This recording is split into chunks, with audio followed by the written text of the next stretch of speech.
Hello, everybody. Welcome to this edition of TNM Unplugged podcast. Today with me, I have a very, very dear friend, an exciting guest, Robbie Kahn. And today we're going to talk about leadership and the Septagon, which is Robbie's leadership model. And we're going to explore enchanted territory into the leadership and what is necessary for the leadership nowadays. But let me begin first by saying a little bit more about Robbie. Robbie is a communication leadership coach, consultant who works with leadership, presentation skills, and impact through the emotional intelligence.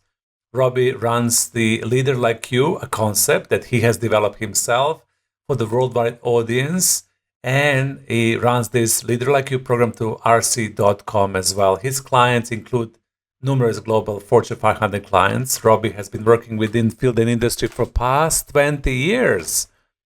He's very dynamic, very interesting, full of insight, wisdom, competence, and he has affected a lot of the hearts and the minds of the leaders globally.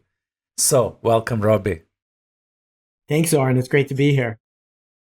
So today we're going to kind of dive into the landscape of leadership, but before we kind of get into that, it's a good thing to share how we met, because it's a connecting story with leadership as well, wasn't it? Huh? How we met was in 2000. Yeah. Do you remember how we met? Yes. it was the new millennium. It was memorable. Yeah. So this is like a couple when they tell a story to somebody else. I'll say my side and you go, no, it wasn't that way. It was this way. It was like when my wife and I say something. So here's what I remember. I remember I was director of corporate communication and public relations at Jobline. Yes. And I got a call from this really energetic guy named Zoran Todorovic. And he said, you guys have a lot of candidates looking for jobs. And we have a lot of people with coaching skills. And we'd love to coach your candidates. Now, I remember putting you on a holding pattern. Month number 1. Really nice to talk to you. We have some strategic initiatives going on. Let's talk in a couple weeks. And then you call back. I was like, oh my gosh, it's him again.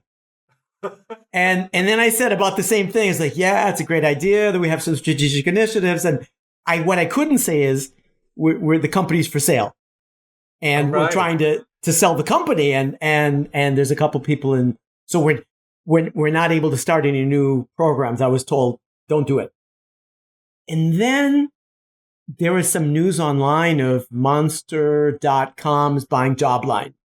5 minutes later, you called me and you said, so what are you going to do? And I remember telling you, it was like, well, I don't know. I might get another corporate job. We'll see. And you said, let me coach you. Let me challenge you. Don't just walk down a path of same old, same old. And I thought, gosh, she's kind of asking that one question I don't want to answer. Yeah. And then I think you called me back a while later and you said, let's just do a whiteboard session and think about it. And a colleague of mine, Boris Nordenstrom, who's the founder of Jobline, maybe I'd even passed you off to talk to Boris. I don't know. At one point, yeah. At one point, I was like, oh, talk to Boris. Anyway, So Boris and I did a whiteboard session, and then you and I did a whiteboard session. And what became clear out of that was there were no more corporate jobs where I was the employee, though definitely from that point in was starting my own company in 2001. Right. And then you coached me. And then you coached me. We went through, some good coaching program and I loved you as coach. And lo and behold, at the end of 2001, you called me and asked me, could you go up to one of our clients and deliver a coaching program? And my first reaction was, sure, though what entitles me to teach coaching? And you said, you coach your boss, presentation, impact, whatever. And I did it and it worked. And I hadn't certified anything by then. And I realized that the people in the room kept saying, wow, insightful coaching. And Zoran, I don't know if I ever told you this. When I realized where I learned coaching. You never told me that, no. And And in 2001 and 2002, for the next couple of years, it's like, yeah, I don't know. Maybe I was born. I have no idea. Though it wasn't. I don't think it was. And it dawned on me that as a family, my mom and dad signed us up for transactional analysis, family counseling in the 1970s. Wow. Yeah. And so once a week, we would go down to the YWCA in downtown St. Paul, a family of 5 from the Midwest, where you didn't express a lot of emotions, with a wonderful counselor named Chris Warren, who, like you, great coach.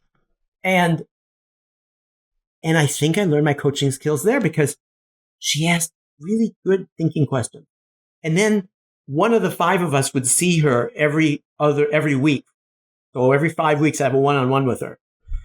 And it dawned on me that I had learned all this, I'd embodied it, and I unpacked it years later.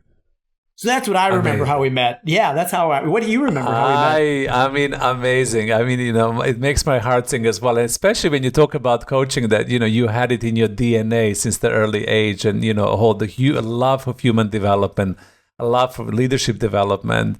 It's who you basically are. And that sometimes when it happens in your life in a natural way, it just shows up. Then later on, you can unpack it and you can even surprise yourself with those competencies. Listen, I remember exactly that. I remember that at that moment in time, I was really keen to work with Jobline because I saw the perfect synergy between coaching and outplacement of the candidates and actually getting people to really understand what is the next move in my career. And that was the very beginning of career coaching.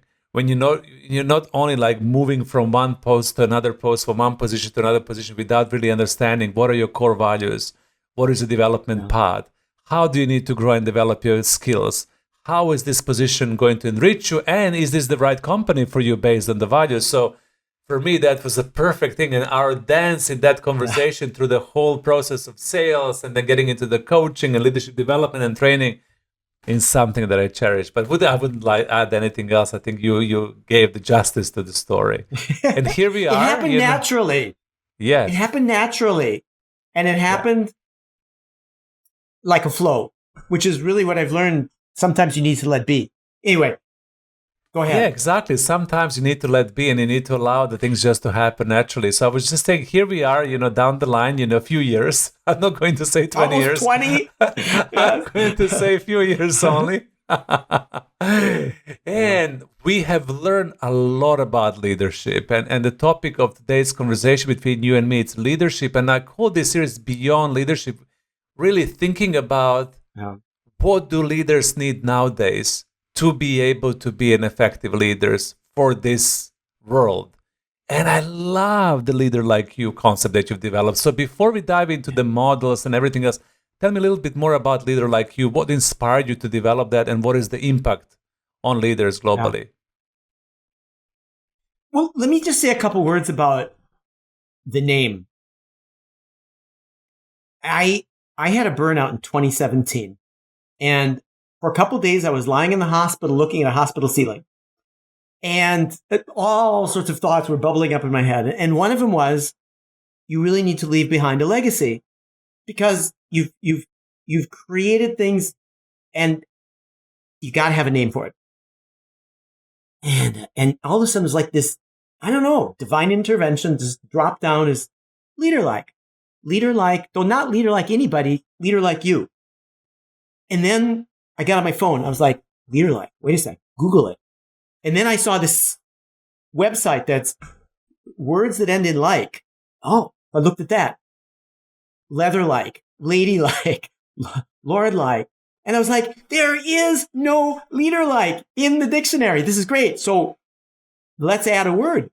And then I thought, what does it mean? So for me, leader-like is to take a step back and look at the situation and say, what is the leader-like thing for me to do now? Do I jump in and tell them? Do I ask? Do I foster? Do I stop? Do I start? It links to being successful by design, not by chance, through conscious responses instead of unconscious reactions. And that's how LeaderLike was born.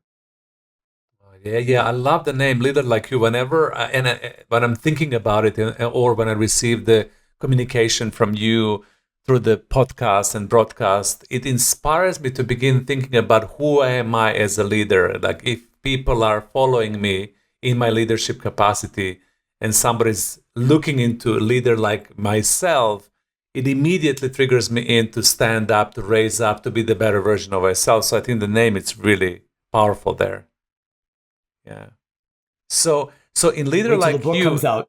yeah, and the book is Yes. coming out, right? We'll talk about it a little bit later down the line. So how do Okay. people receive Leader Like You nowadays? I mean, we started this, shared with the hundreds of leaders around the planet. What is something that leaders report back to you that is the most beneficial impact of them being part of your community? It's funny how a challenge comes up first and then the benefit. So working with people during 2020 and COVID, I talked about the leadership Septagon. So the Septagon is 7 skills that I see granularity of leader. And I explain it and we talk about it. And then they say, I really know how to do that face to face. I know how to do, okay, I get it. They're like, I know, no, they might say, I don't know exactly what to do. I understand what it means face to face.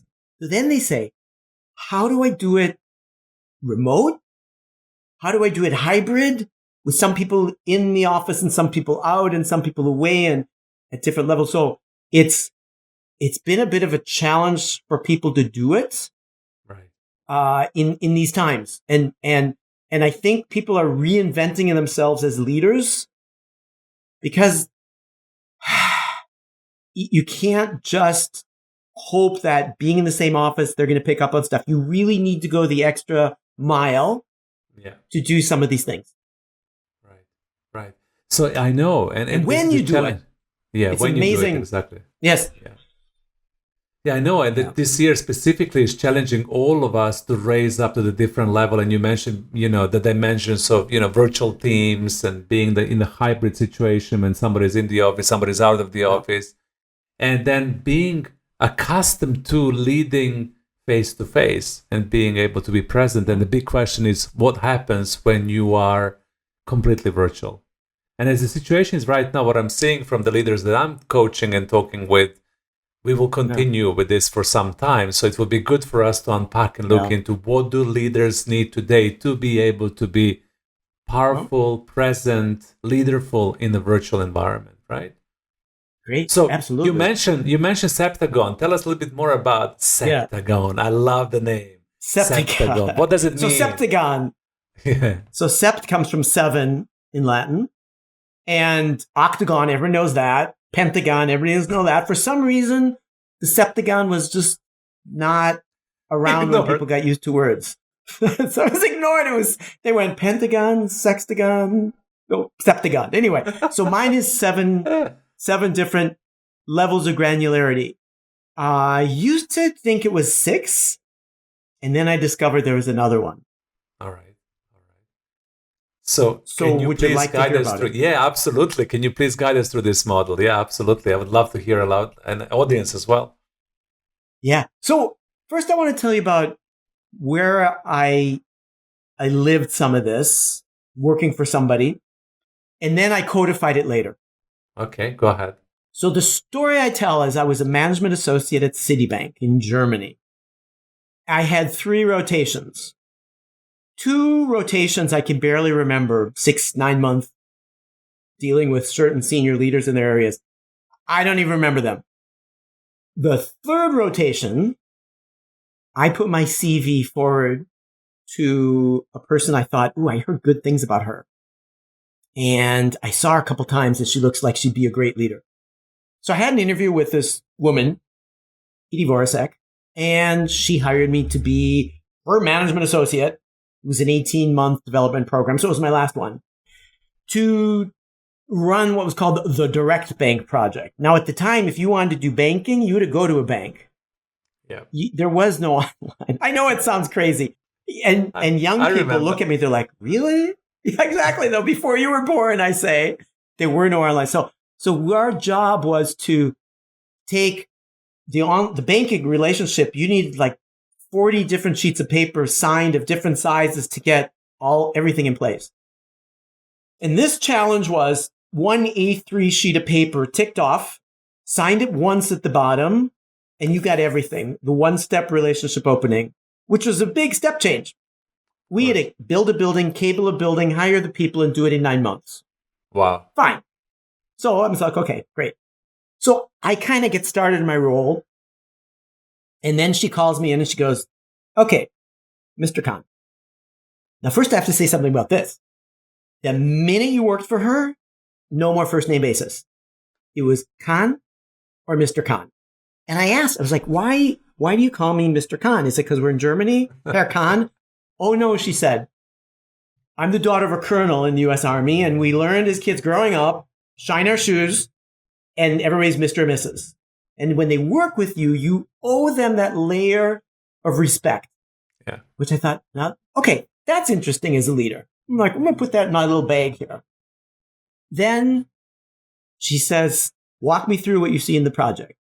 So I told her what I understood. And she directed and steered and corrected and said, and this will be involved. That's good. And this will be involved. So let's take a note. And then she said, get me on the agenda to kick off the meeting for 40 people who are the big steering committee for this. Mm-hmm. Okay, Katie, great. She said, I need a 15-minute slot at the beginning of the day. Okay. I was like, is that going to be enough for what I need to do? Perfect. Like, okay. Leaders don't always need a lot of time to do stuff.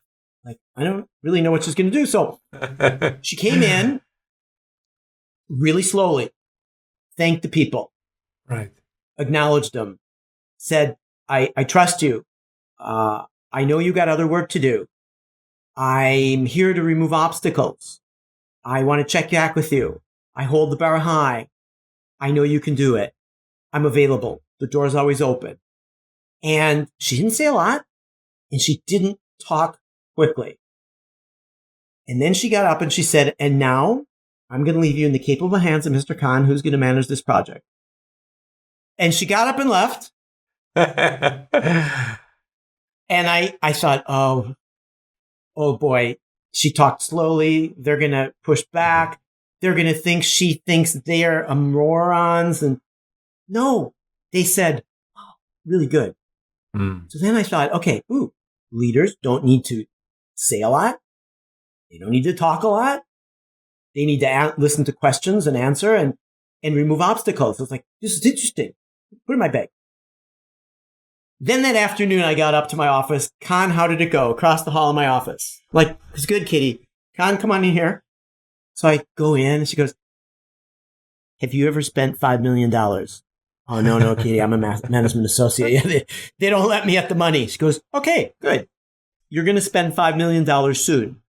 And then she goes, and this is MEP, the major expense proposal. It's yours. I want to manage this thing closely with you. I want to see you every Friday with an update. And let me know when you need to jump in. Right. And then she's like, come on, get going. That's off. I'm managing the thing. She calls me in one day. She says, Kahn, bring in your Excel spreadsheet. I want to look at the payback period. So I bring in my laptop and set it down. And she looks and she goes, really nice. Net present value. Very graduate school. That's right, Kitty. I have a master's degree. I was in grad. She goes, yeah, except we don't use net present. Let me teach you how to do the different calculations of payback. So I'm not leaning over my computer. She's showing me this is where you get the, and then, yeah. No. Then she goes, go ahead, calculate it. Show me. And she's like, no, not that's this one. Yeah, you got it. Okay, good. Now you can do the payback periods. One day, take a step back. She said, I float around. I may knock on the door, come into a meeting and observe. And I just take some notes and I'll be in and out. And it's just because I kind of want to know what's going on and I'm interested. Yeah. I was at the computer center in Meerbusch. Wow. Knocks on the door, comes in, says, don't mind me. She says hi to the guy, sits down, takes notes, stays a couple minutes, quietly gets up and leaves. I'm like, okay, that was interesting. Then we're in the car from Dusseldorf to Aachen, 90 kilometers. She goes, Kahn, we got 90 kilometers, 2 traffic jams. You're driving. I'm not. I got one question for you. And I want to coach you on something on the way to Aachen and work through something with you. Now, Zoran, in 1995, that was the first time I heard the word coach. Yeah. It shows futuristic from her side. I was like, absolutely. What's she talking about? So yeah. She what says, kind of a coach? Yeah. She's like, I was like, what do you mean coach? And what kind of esoteric thing is this? She goes, okay, Kahn, if you needed to get a better relationship with the people at the data center, what would you be saying or doing? And how would that be different from what I observed when I walked in the room last week? It's like, oh, you saw that? She said, picked up on it. Let's work through that. I said, Kitty, it's a hard question. Yeah. Well, give it some thought. Zoran, 90 kilometers later, she didn't say much. I had an action plan. I had some ideas. I had some realizations. It's like, oh, I never thought of that. She goes, okay, good. Let me know how it's going. Then one day, she said, Kahn, we're paying these consultants 24 hours a day, 7 days a week. Are you using them? Well, I think it's... So she lays this stuff down from Forrester, Gardner, IDC, and she goes, this is the consulting stuff. Tap into it. And I run a call center, so I can share something. Okay, I was like, okay, Kitty, thanks. And then one day, she comes in late. She says, Mr. Kahn, get in the car. You've worked too long. I got you pizza down at Giorgio's. That favorite mozzarella pizza. He was like, how do you know? So we get in the car and go out to my house. Her husband's driving because he worked at the bank. And in the backseat, she's like, where are you going to go after this rotation? And I told her, I might go to Frankfurt, commercial finance. She said, I really think you could consider the private bank. Let me introduce you to a couple of people in Geneva. And let me give you some advice. A couple of things I learned in my career. Wells Fargo, Northwest, this other banks. Thanks, Kitty. Sure. And then I put it away. And that was in 1994, 95. And here I am in 2001. I need to talk about leadership. Well, then I started to write it down. I came up with 6 things. I said she was a leader. Right. And she inspired us. She was empathetic. She removed boundaries and barriers. She was open and vulnerable. She was willing to admit mistakes, not try to be perfect. People looked up to the behaviors, and we were tough behaviors sometimes. She was the mouthpiece. So for me, that was like, that's the leader. And to reduce it into a verb, for me, if you walk away from a great leader, you should feel inspired. When you walk away from a bad leader, you don't feel inspiration. Now, a lot of people confuse motivation and inspiration. What I notice in today's world is, in yesterday's world too, is you cannot motivate your people. You create the conditions for them to be motivated. So the leader inspires, so they get motivated. Correct. Yeah.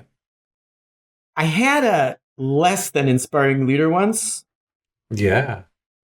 Yeah. And so it was a climate of fear. Mm. So juxtaposing 2 things.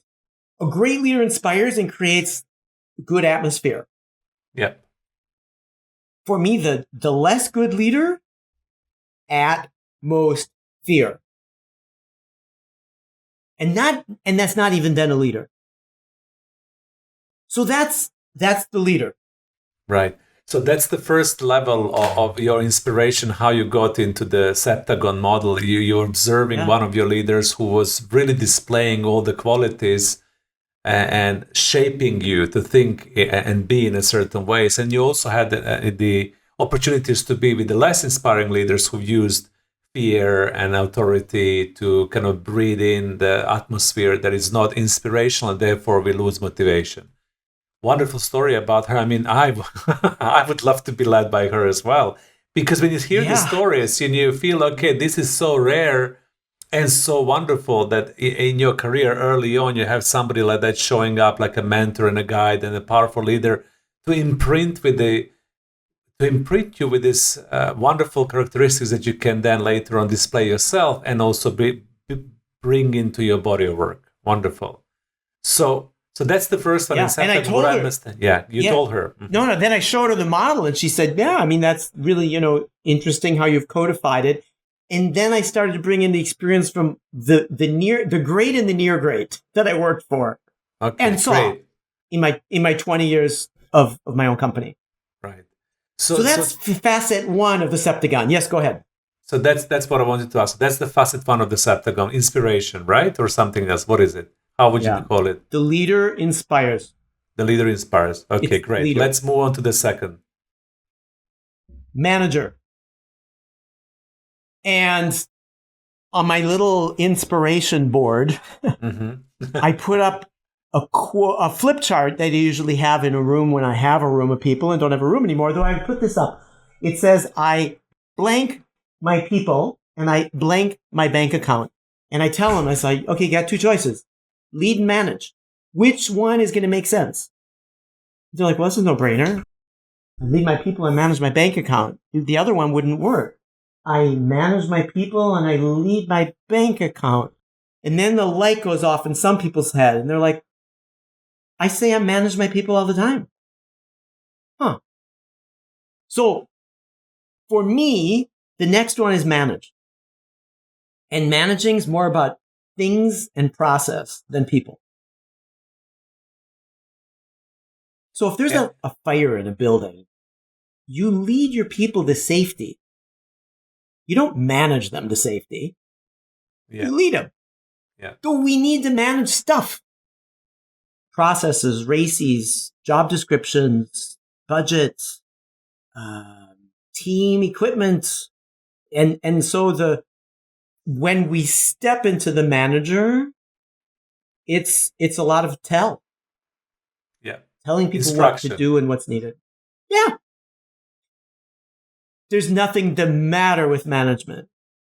So there's, for me, times and places when it's not the best or most suited skill or conversation to hold. I completely agree with you. I always react when I get into the conversations with leaders who are referring to their work with people. I manage my people. I manage. I always have this notion of I'm controlling, I am instructing, I'm driving systems and processes. I'm treating people as systems and processes instead of human being. And when you use more elevated language, I lead my people, it's completely different level of relationship. And you're absolutely right. To manage sometimes is important. Sometimes you do need to manage, right, in your day-to-day job. But how you define yourself is as a leader of people. Yeah. Okay, so. Absolutely. Mm-hmm. Yeah. You listen to the meeting and then you say, folks, sounds like we got 3 things to do. Steve, you do this. Mike, you do that. Roger, you need to. Though I agree, they're not synonymous. Yes. So what is then the next step? So we had... I live in France. Go ahead. You live in France. Go ahead. I interrupted you. Just, they speak French. And so for some reason, this word managérial has flown into French. Le comportement managérial. Now, managérial is a foreign English word. And I say, well, what about leaderrial? That doesn't exist. Yeah, let's put it on the radar screen because managerial didn't exist. Let's make leader exist. Yeah. Get a little resistant sometimes. Yeah. Yeah. Yes, correct. So the second step is managing, right? So you need to be aware, when do you manage, when do you lead, and when is management important. So what is the next step in the model? Trainer. Okay, go ahead. And then I have on my board trainer and coach. people confuse them. All right. They're like, oh, so the coach is the one who tells people what to do and makes them better. And the coach is the one who makes sure they have the equipment and gets the team with the winning strategy. I was like, no, that's the trainer. And so what I do is I have a little drawing because I want to juxtapose training and coaching. And I say, now, you will always remember the moment when I showed you the following picture in this class. And I show them this. I say, what do you think that is? They're like, a diaper? Underwear? Like, no. Let me complete the picture. What it can be to me, what came to mind was a Lego puzzle. I say, what is it? And they're like, coach. oh, it's a coach. I say, yes. What is the ancient coach for? Yeah. Well, it takes people from A to B or Z. Yes. Yes. And so when you get into the modern day coach, which is an Uber or Grab or Lyft, what's the first thing you need to put in after your credit card? Well, they're like destination. Exactly. Yeah. So I say, today coaching is a goal-oriented dialogue that helps get the person to the destination. So that's not what a trainer does. And a trainer imparts knowledge, teaches. The trainer is the subject matter expert who knows the insides and out. And up until that point, we haven't talked about it. So I say, is the leader of your organization the subject matter expert on everything? No. He or she could become conversant. That's cool. Are your managers subject matter experts on everything? Sometimes. Depends. Well, they came up through the ranks. Maybe. Though, could I drop you into the most opposite department and you could still manage? So if you, Zoran, are a lawyer and I drop you into logistics, do you need to know logistics? No. You just need to know how to organize and manage. So you don't need to be the subject matter expert. Though if I need to train you on a certain technique, I better be the subject matter expert. And then I tell a funny story. Do I have time to tell a story? Absolutely, tell the funny story. We love funny stories. Go ahead. Okay. So my son played competitive tennis for many years. And I would go pick him up at 5:30 at the end of his tennis day. And he's playing tennis with this trainer, Aurélien, since he's 6 years old. And I walk in there, and Aurélien is, at the other end of the tennis court screaming at my son, "Mais je t'ai dit qu'il faut aller au filet, you gotta slice and get up there," and they're, so for me, the trainer is tough love. Trainer looks at current performance, because that's what my son's trainer does. Trainer looks at potential. The trainer looks at the gap between performance and potential. Correct. And says, what skills do I need to impart on you to get you to the next level? How do I train? How do I give you this? And then there's debriefing, critique, feed forward, what went well, what's going to be even better next time. Yeah. Tough love, arm wrestling, hugs, a little bit of tears. That's the trainer in us. I don't see enough of it. I'm not saying we need to do it all the time, though I don't see the vulnerable trainer show up at work.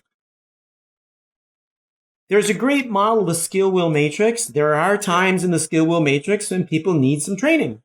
Definitely. So the trainer teaches. Yes. Good. And the one skill going to the other side, the coach. So I ask the people I work with, what is the one skill coaches need to have? Well, they need to be able to tell people the strategy. No, that's the trainer. They develop the team strategy as well as the leader and the manager. That's it. At the end of the day, the coach ask and listen. Yes. Which and is then not very people easy. Look at, they're like, oh, that's interesting. I know. I get free advice at home from my family about that. And so there's a big misunderstanding between coach and trainer. And there's a big misunderstanding between manager and leader. Yep. So when I roll this out in training, in the first half hour, they walk away going, wow, this has cleared up years of doubts for me. I now understand what we're going to be doing the rest of the sessions. That's it. So we've covered coach, leader, Yes. manager, trainer. Yeah. Yes. What else is remaining? There's another one. What is the other one? The consultant in us. Wow. Yeah. So this is our internal consultant. Is advising people, giving, like, listen, here's something that worked for me in the past, and it's from, so let me just give it to you, and it might help. And so we could jump into the consulting role, the leader as consultant. Maybe not all the time, though it is one of the things we need to do. Yeah. Yeah. And it really helps out because when you're consulting somebody, you're also sharing your knowledge as well. You're transferring and you're guiding them to the process as well. So, I see in my leadership life, there is a lot of consulting happening sometimes when needed. Mm-hmm. If you ask me a question and I don't know, and I can't know, and you keep asking me the question, I'm like, I don't know. Sometimes the shortcut is to canvas stuff and go, that's it. Raj, this is something that helped me. This is how it works. Let me show you, then let me come back later if you need some help on it. That's it. It. So that's the next one. Internal consultant. And then after consultant, there's another one. There is another one. Oh my God. There's so much to this model. What's the next one? Mentor. The mentor, which is guiding people based on your own experience. Now at Citibank, I had a mentor, Alexander, and he was on the board. And I used to go up once a month for a 20-minute mentoring conversation. Zoran, I got to tell you, I don't know if he was as bored as I was, though I was pretty bored. And I have to tell you, I was lost and bored. I was like, little round table. So you get to the 6th floor and everything is white with white on white pictures. And you didn't go there if you didn't have a reason. So being on the executive floor already was something for me. Yes. Sitting at the table with him, and I think, I can confirm that he wasn't as comfortable as he was, because a few weeks after I started my mentoring conversations, I got a phone call from the woman who hired me in the USA, Candy Cushing. And Candy said, I hear you're making a mess of your mentor relationship. Like, uh-oh. Somebody in Dusseldorf called somebody in Brussels, who called somebody in New York, called me. And she said, Robert, get out a piece of paper. I'm going to ask you some questions. So I was like, oh my gosh, flustered. It's like, go ahead. She goes, write these down. She says, have you talked to your mentor about the strategic implication of your project? No. Have you asked your mentor to open doors for you inside and outside the bank? No. Have you politicized with your mentor how to bring forth the conclusions of your project? Never thought of it. Have you asked your mentor if he had any similar experience in his youth or when he was doing projects like you? Oh, it's a great question. Have you shadowed your mentor for a day or two and learned what you could learn by watching him and written it all down and then debriefed with them what you did? I was like, no. So she says, what do you think mentoring is? It's like, well, opening doors, learning from their background, asking if they had similar experiences, getting their advice, tapping into their subject matter expertise. He's like, hey, wait a sec, I didn't do any of this. And here's the thing. Most organizations never sit their people down to say, I'm going to mentor you, and this is what it means. Yeah, exactly. We assume that everybody knows. Yeah. And when I asked groups, whoever had a mentor, they're like, oh, I had a mentor. And I was like, all right, raise your hand if it was a little bit lackluster and you were uncertain what to do. And there's like hands going up. And I think, and then I went back. And then Candy said, what are you going to do? I said, well, I'm going to pretend I never talked to you and go up and restart this. So I went up and I said, Alexander, let's contract on what you could help me with. And here's some things I think I need. Oh, it was like two chimneys on a fire. He was amazing mentor. Though I had to activate him. Mm-hmm. And I think that's what we need to do with our mentors. I've also, in terms of mentor, I've realized that there needs to be a crossroad between here's what I want and here's what they can offer. Yeah, absolutely. So if I call somebody and I say, Zoran, could you mention me what it's like to start a company in Switzerland? Yeah. How do you know? I don't know. I don't have that expertise or that topic. I never started a company in Switzerland, Robbie. So then I need to say, Zoran, okay, so that could you mention me what it's like to start a company in a foreign country? Bingo. So that's the important skill. And I used to think it was those 6. And then what happened with the last one? And this has become really true in COVID as well. We need to stand up for our people. We need to protect them. We need to make sure they're okay. This is the sponsor. Right. And outside COVID, for me, sponsor was going to a meeting and somebody goes, is that Robert Kahn on this project? Yeah. Okay. So we're going to put Bettina on it. That your boss then says, no, I'm keeping him on the project. He's on a learning voyage. I'm his sponsor. And they're like, what do you mean sponsor? I'm working him through it. If there's a problem, come see me. He's learning. So that was like in the workplace. Though today, sponsor in COVID. I want to go away from the topic just for a minute. Do it. So I decided to run some 2-hour workshops over COVID. Working from home, managing teams remotely, leading in times of COVID. And I talk about the Septagon, and I had one guy on the call from the States. He said, I'm in the food service industry, and we need to make a cut because I can't keep all my staff on. And in the United States, some people need healthcare coverage. So he said, I thought that the leader-like thing to do was get the whole team together and tell them, here's what we're facing. Here's the honest, open, no panic. Here's the fact. And ask them the coaching question, what do we do? And listen to them.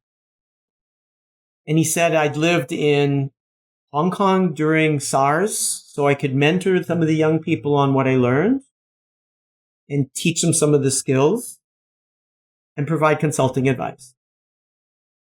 And then he said, we made the decision that everybody would use the word haircut. We would all take a 30% cut in our hours, in our pay, and that would protect some of the workers who needed a job because they needed the healthcare benefits. And he said, and I made sure that we kept them on and fully stepped into sponsor. Wonderful. So that for me is the 7th skill, the sponsor in us.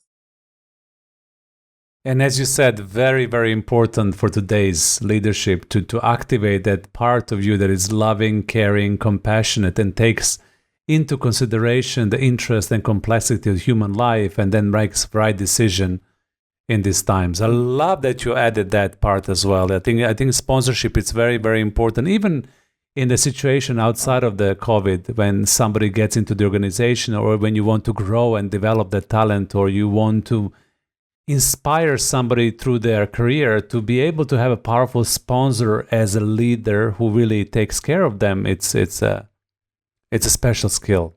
Yeah. It's a special skill, and it's so in demand these days. It really is.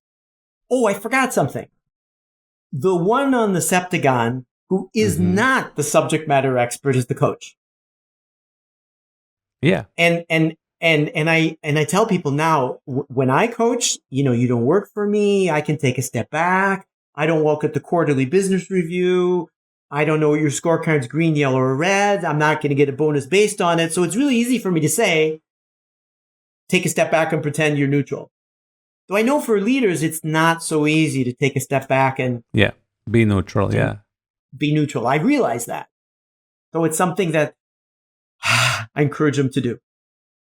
So now we know all the steps, and I love this model. I would love to kind of get a little bit more practical towards the end of our broadcast today. So how can leader apply this in their everyday leadership life? So the encouragement I have is to ask people around you, how inspiring am I? Are you getting the direction from me? Which is the manager question.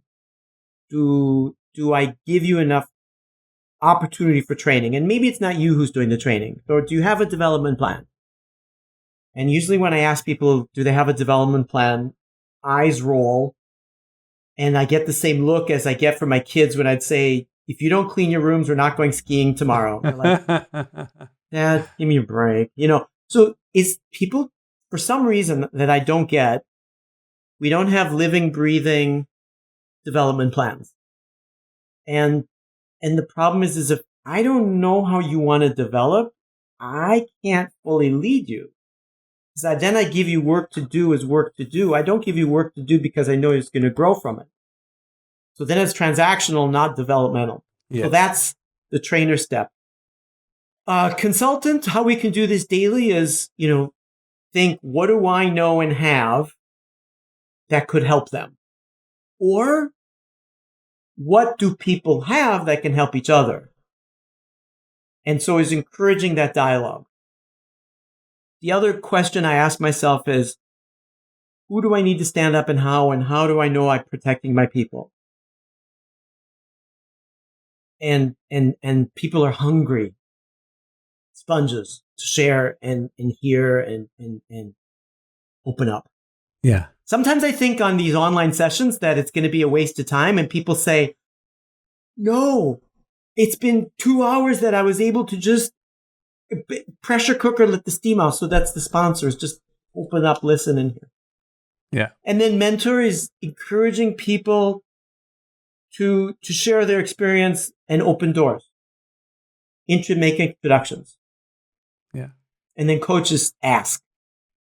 Ask, that the book, Max Landsberg's book, Tao of Coaching. Leadership something. Okay, we'll remember. Tao of Coaching, thank you. Tao of Coaching. Yeah.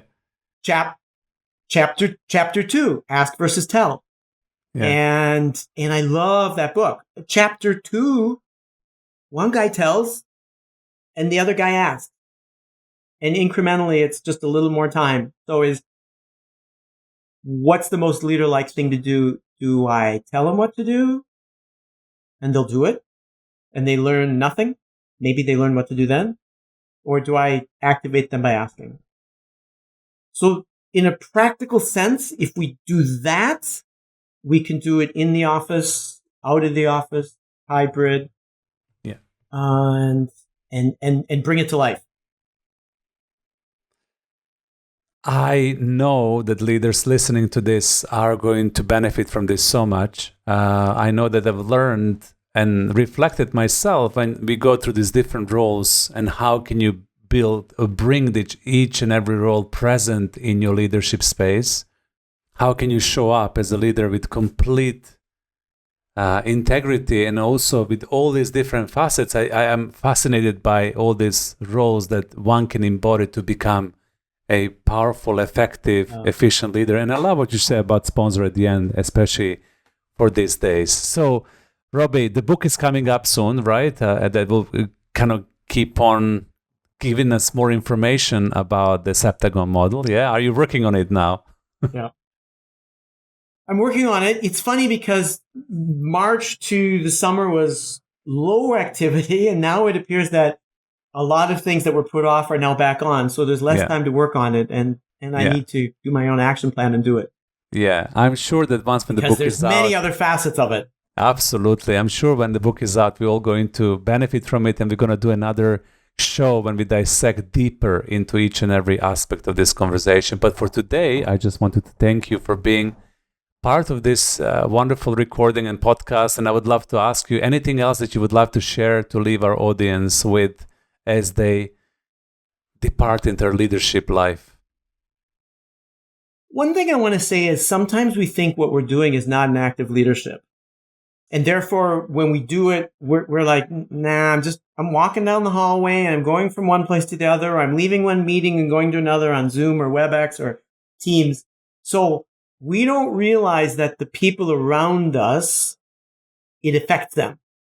And if I walk down the hall, just thinking, and I'm like, and somebody says hi, and I kind of go, hey, Sheila, nice to, you okay? That now sets the tone. And then people go, uh-oh, yeah, I don't know about Robbie. It doesn't look really good. So that everything we do is an act of leadership, and that it affects people in ways we can't imagine. And when we step into the inspirational side, we do atmosphere. When we forget it, we could, I'm not saying it will happen, we could land in atmosphere. So is encouraging people to be successful by design from conscious responses instead of unconscious reactions. I would love to leave our audience with that, because that's a beautiful thought to get everybody to be more aware and conscientious about the impact they have as a leader. As you said, every action matters and every action creates the impact. So be with that. Enjoy it. Robbie, once again, thank you so much for coming to TNM Unplugged today. I'm very grateful for your presence and for your wisdom that you shared with us. Enjoy the rest of the day. Listeners, enjoy listening, and we'll talk to you again soon. Thank you and goodbye. Thank you, Zoran. It's been a pleasure.